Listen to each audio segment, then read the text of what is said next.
I specifically remember seeing this movie back in the day, and I remember thinking I wasn't gonna like it, but that all changed when I saw Nic Cage and his fabulous wig. Introducing Soul.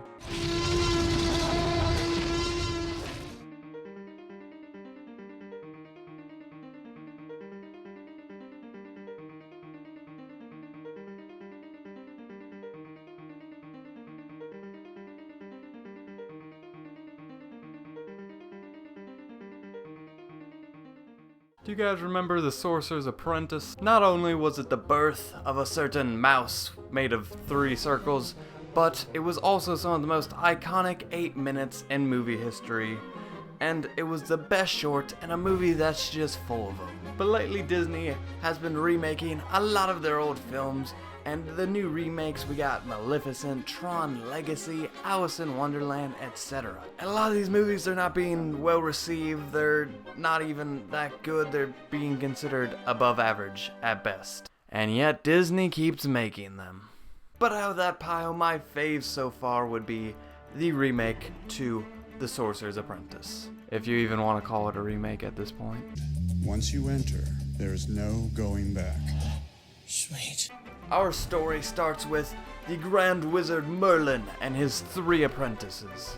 First off, we got Nic Cage, and I guess the studio didn't think he could pull off a Yen Sid with the long beard and the creepy eyes, so they just revamped his character completely, and now he's just some kind of old badass sorcerer who has a really cool wig. And for our second apprentice, we have Nic Cage's former best friend, now mortal enemy, and all you really need to know about him is 1. Wears badass clothes, 2. Has a badass voice, and 3. Is on the verge of destroying all mankind. And lastly, we have our female apprentice, and basically, the other 2 fall in love with her because she's so beautiful, but then she just becomes a damsel in distress, and we don't see her much of the movie, and when she does show up, she doesn't do much of anything.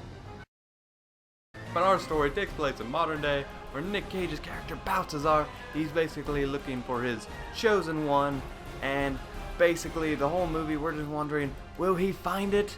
Will he find his chosen one? Well, if you're trying to find a chosen one, going to the cinemas is a place to go.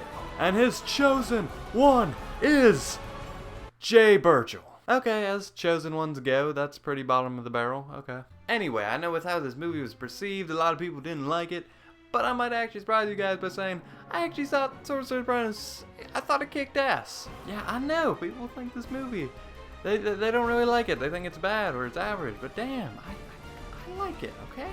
I like it. Leave me alone.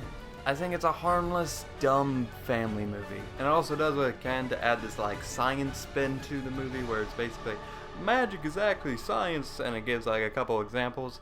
And doing that and making Jay Birchall this like physics major, and he knows all this nerdy stuff about physics, and that helps him enter into the magic world because science is magic and magic is science. I thought that was a nice spin.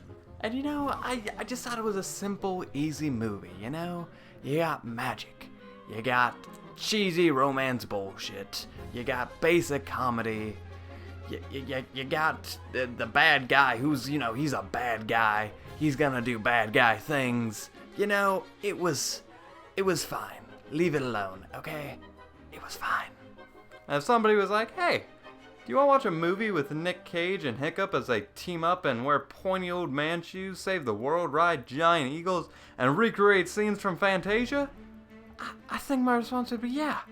Yeah, I think I would like to see that movie. And with all that being said, I award The Sorcerer's Apprentice with a magical 3 out of 4 and the sole badge of approval. With that being said, please stick around for today's featured channel. As always, please stick around for the credits for a spoiler review discussion, whatever it is, of The Sorcerer's Apprentice. I'm going to talk about it in depth. With that, I hope you all have wonderful days ahead of you. Please stick around, subscribe, have happy times, wear those Nic Cage wigs, and with that, I leave you. Hey there guys, Labyrinth 35 here, and I'm here to talk about Mad Max Fury Road, the newest movie in the Mad Max franchise, still directed by George Miller, and this time around the movie stars Tom Hardy, Charlize Theron, and Nicholas Hoult. Now, what's the basic plot?